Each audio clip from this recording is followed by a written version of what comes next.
Hello, I'm Nick Richards, the Renegade Trucker, and this is Trucking Business Insider. On this episode, we're going to talk about the structure of your trucking business.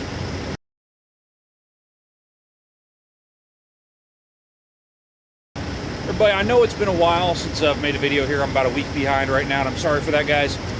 I have had a lot of stuff going on the last couple of weeks. Had a major breakdown with the truck, had a whole lot of things go sideways on me. And that's really messed up my schedule for not just this, but everything else that I'm doing right now. So I apologize for being late with this. Some crazy things going on. There's nothing to be helped about that. Anyways, getting into the meat and potatoes, what we want to talk about here on this video is the structure of your business. Because before you even think about buying a truck, you need to have the structure of your business set up. First of all, when you're getting into business, there is something you're absolutely going to need, and that is you're going to need an attorney. Your attorney is going to be a very important person, and you're also going to need an accountant. These two people are people you need to be talking to as you are setting up your business and you're getting ready to create the structure here, and it's going to cost you some money to do that.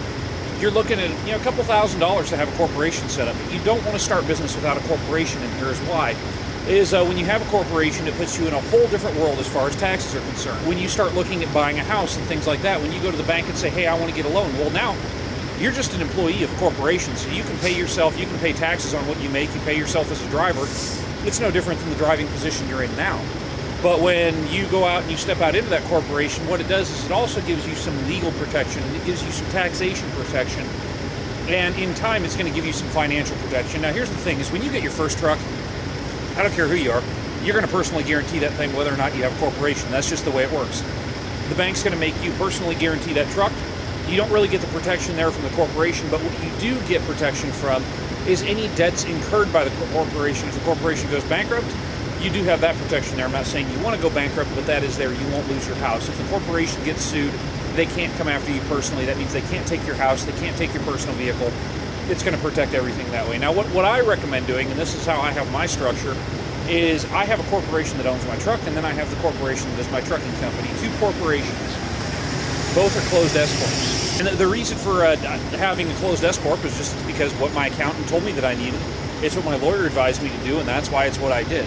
So I have two corporations, and the reason I have two corporations is my trucking company leases my truck from the leasing company that I have. So by doing that, I not only give myself a tax shelter, which is how that works, and it's all perfectly legal. You can ask any accountant about this. I have two corporations. Both are doing legitimate business. They're doing legitimate business with each other. That's entirely legal. And what that does is it does give me some tax advantage. It helps keep me in a lower bracket.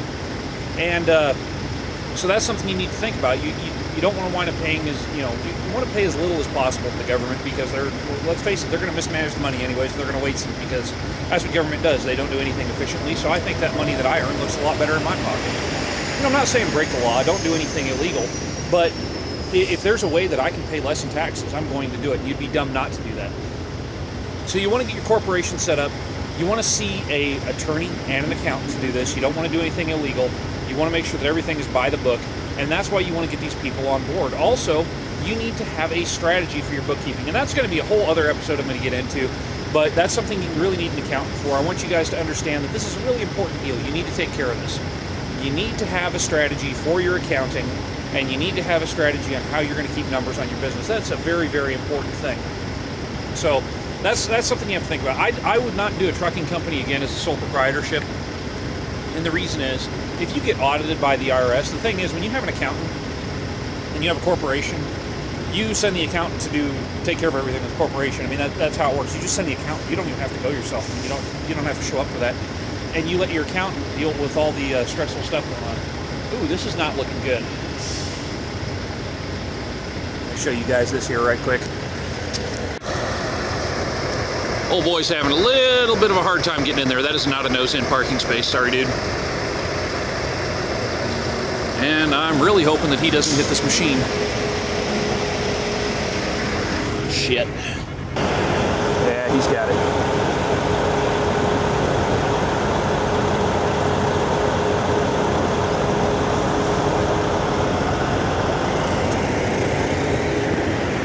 So where was I? Anyways, like I was saying, you need to have that structure of your business set up. You need to have these people, because the accountant and the attorney, they're there to keep you out of trouble. And you don't want to get into legal trouble. You don't want to get into trouble with the IRS.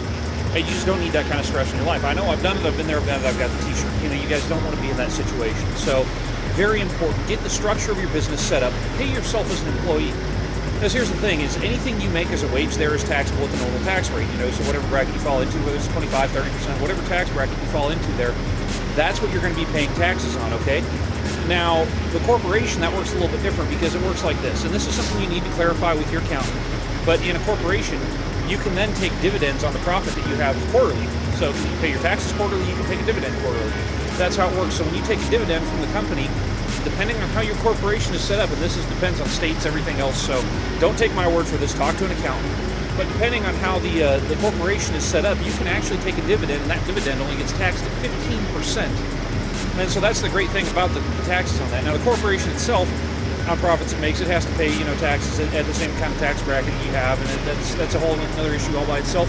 Again, something you need to talk to your accountant about. Your accountant's going to be your best friend. You need to have that person on speed dial. I know that I do.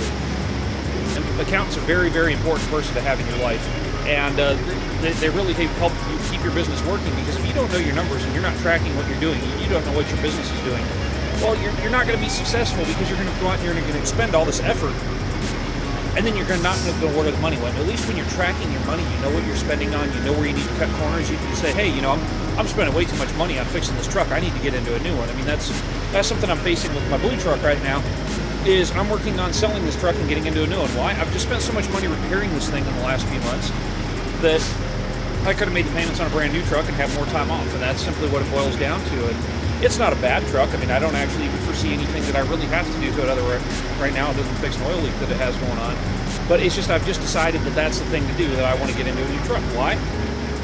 I had the expense reports on that. So that's something you guys need to consider in running your business. You need to consider your numbers. You need to know where your money's going. So that's going to be that for this episode, guys. Please rate, comment, subscribe. And if you have any questions, leave them in the comments down below. I'm Nick Richards, and this is Trucking Business Insider.